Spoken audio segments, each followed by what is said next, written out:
Hello students, welcome to my YouTube channel. बच्चे exercise 9.3 question number 7। If each edge of a cube is doubled, अगर cube है, जैसे हम देखते हैं ना, अगर हमारे पास कोई क्यूब दिया हुआ है इस प्रकार से, जैसे क्यूब हमें दे रखा है ऐसे क्यूब, तो कहता है कि इफ ईच एज, एज क्या होती है, ये इसकी साइड एज कहलाती है ना, ये साइड जो है। तो अगर if each edge of a cube is doubled, अगर इसकी एज को डबल कर दिया जाए, ठीक है, जैसे ये क्यूब है, इसकी एज को हम डबल कर दें, तो कहता है how many times will it surface area increase, तो उसका सरफेस एरिया कितना इंक्रीज हो जाएगा, एक तो ये बताना है। और how many time will it volume increase, और उसका वॉल्यूम कितना इंक्रीज होगा, कब, जब उसकी एज को डबल कर दिया जाए। तो इसमें क्या करना है बच्चे, सबसे पहले तो हमें लेना पड़ेगा ना कि भाई ओरिजिनल एज क्या थी। हम मान लेंगे let the original edge of cube X. अब जो यूनिट तो कोई दे नहीं रखी है, एक्स लेते हैं।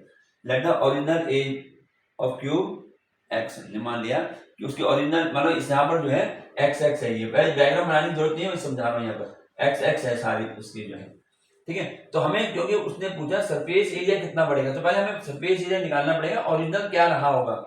तो सरफेस एरिया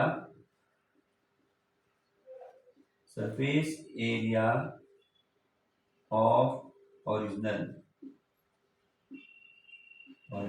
क्यूब क्या होता है, सरफेस एरिया का formula, surface area cube 6a², ऐसे लिखते हैं ना, 6a², ए क्या साइड होती है, ठीक है।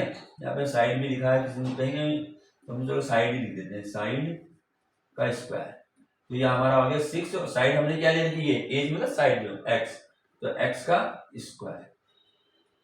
ये हमारे पास सरफेस एरिया आया ओरिजिनल क्यूब, अभी डबल नहीं किया, जो जैसा क्यूब हमें दे रखा है उसी का हमने सरफेस एरिया निकाला है। अब इसका जो है हमने क्या करना है, अब इसके एज को डबल कर दो, तो न्यू एज, एज जो है, एज ने एज, न्यू एज जो है वो कितना हो जाएगा, वो कह रहा है कि अगर इस हरे एज को जो है डबल कर दो, तो न्यू एज हमारा आ गया 2 × x, डबल कर दिया ना, पहले x था ना, उसको डबल कर दिया, यानी अब एज जो हो गया वो 2x हो गया, यानी ये जो चीज थी अभी डबल हो गई, डबल एक्स, सब डबल डबल हो गई। तो अब डबल होने पर अब हम इसका निकालेंगे सरफेस एरिया, उससे तो कंपेयर करना भी कितना बड़ा, तो हम यहां लिखेंगे सरफेस एरिया ऑफ, हम ऐसे न्यू क्यूब लिख देते हैं, है ना, न्यू क्यूब लिख देते हैं। सरफेस एरिया न्यू क्यूब कब बनेगा, जब उसका एज बढ़ा दिया जाए, एज जब उसका हमने बढ़ा दिया तो उसका न्यू क्यूब कहलाएंगे उसको हमें। तो फार्मूला तो ये रहेगा 6 × साइड स्क्वायर, फार्मूले में कोई दिक्कत नहीं है, लेकिन यहाँ पर अब 6, अब साइड क्या लेंगे, ये 2x, अब साइड आएगी 2x, तो यहाँ पर लिख देंगे 2x और इसका होल स्क्वायर। अब ध्यान से समझना, इसको हम यहाँ करते हैं आगे, ये कितना हो जाएगा भाई, 6 × 4x², ऐसे लगेगा ना, यानी 24x² हो गया। नया जो, जब एज हमने उसका बढ़ा दिया, डबल कर दिया, तो सरफेस एरिया है 24x²। पहले कितना था, पहले था 6x²। अब हमें बताना है कि कितने टाइम्स इंक्रीज हुआ, तो देखो ध्यान से क्या करूंगा, इसको जो है ना, इस वाले को मैं इससे कंपेयर करूंगा, यानी इसको बनाना है मुझे, पहले 6x² था ना, तो मैं इसको ऐसे लिख सकता हूँ 4 × 6x², ऐसे लिख सकते हैं, 4 × 6 = 24। क्यों बनाया इसको ऐसे, क्योंकि 6 आना चाहिए जो ओरिजिनल था, तो ये हमारे पास हो गया 4 और ब्रैकेट में ये 6x²। तो अब उसने कहा है कि यदि एज को हम डबल कर देते हैं तो उसका सरफेस एरिया कितना बढ़ जाएगा, कितना बढ़ जाएगा। अब देखो शुरू में ये था, ये कितना टाइम्स हो गया, 4 टाइम्स हो गया ना, 4 टाइम्स, भाई ये तो ओरिजिनल था 6x² ओरिजिनल, तो ओरिजिनल में कन्वर्ट किया, तो ओरिजिनल से ये जो हमने निकाला ये 4 टाइम्स है, 4 × आ गया नहीं आ गया, तो क्या लिखेंगे, ये कहता है how many times will surface area increase, तो हम लिखेंगे surface area surface area will increase 4 times, ऐसे होगा इसका मतलब। Surface area will increase 4 times, किसका? ओरिजिनल का, जो ओरिजिनल होता ना उसका। ये 4 तो हो गया, 4 टाइम्स आ गया, 4 × 6। समझ आ गया कैसे किया ये? इसको हमने 24 को जो ओरिजिनल वाला था उसमें कन्वर्ट करना है, तो 6x² तो हमें चाहिए, ठीक है। तो 6x² जब यहाँ आ गया, यहाँ के 24 था, 4 रह गया, तो यानी ये ओरिजिनल से 4 टाइम्स अधिक है, इंक्रीज हो गया 4 टाइम्स, ठीक। अब हम आते हैं इसके सेकंड पार्ट में, ये फर्स्ट पार्ट था इसका। अब हम सेकंड पार्ट में था how many time will it volume, अब इसके वॉल्यूम निकालेंगे, ठीक है। तो ये लेट द ओरिजिनल एज, ये तो हम ऐसे लिखेंगे, इसके आगे मिटा देता हूँ, ये तो हमारा ऐसे रहेगा। चलिए अब क्या निकालेंगे? वॉल्यूम। तो volume of original cube, original मतलब उसकी एज जो है वो, एज जो है वो x है। तो अब वॉल्यूम का फार्मूला क्या होता है क्यूब का? क्यूब का फार्मूला वॉल्यूम का वो होता है साइड क्यूब, ये होता है, ठीक है। तो साइड हमारी कितनी है? वही जो x क्यूब हो गया, ये, ठीक। अब हम निकालेंगे वॉल्यूम किसका? वॉल्यूम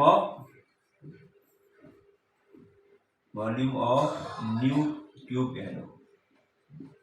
न्यू क्यूब कौन सा? जिसमें उसके एज जो है वो हमने डबल कर दी।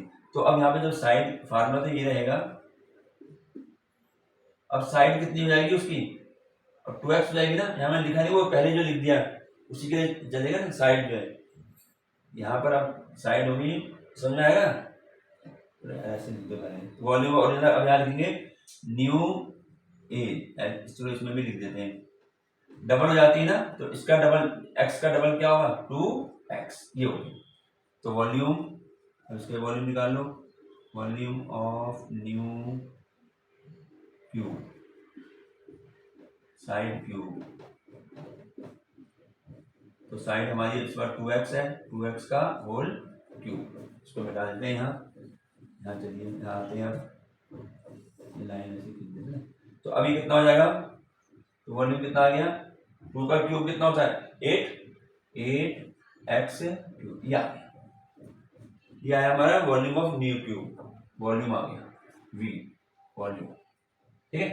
इतना वॉल्यूम आ गया न्यू क्यूब का। अब हमें बताना है कि जो वॉल्यूम आया है ये कितना बढ़ गया, किससे? ओरिजिनल वॉल्यूम से। ओरिजिनल वॉल्यूम कितना था उसका? x cube. तो हम इसको पहले x क्यूब में लिखेंगे, पता लग ही रहा है 8x क्यूब, यानी मैं इसको ऐसे लिख दूं 8 और x क्यूब। अब ये x क्यूब तो क्या है? ओरिजिनल वाला, और इससे कितने टाइम्स अधिक हो गया? 8 टाइम्स हो गया, ठीक है, ये हो गया 8 टाइम्स। तो हम इसका आंसर क्या लिखेंगे?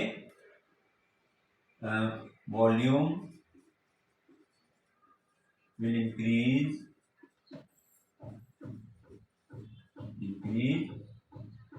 8 टाइम्स। ये 8 टाइम्स, ये ओरिजिनल था ना, तो ओरिजिनल 8 मल्टीप्लाई हो गया, यानी 8 टाइम्स है उसका वॉल्यूम बढ़ जाएगा। तो ये पूछा जा सकता है कि अगर मान लिया उसका डबल कर दें तो सरफेस एरिया कितना हो जाएगा? सरफेस एरिया कितना? 4 टाइम्स बढ़ जाता है, और वॉल्यूम जो है वो 8 टाइम्स बढ़ जाता है। तो ये था हमारा क्वेश्चन नंबर 7।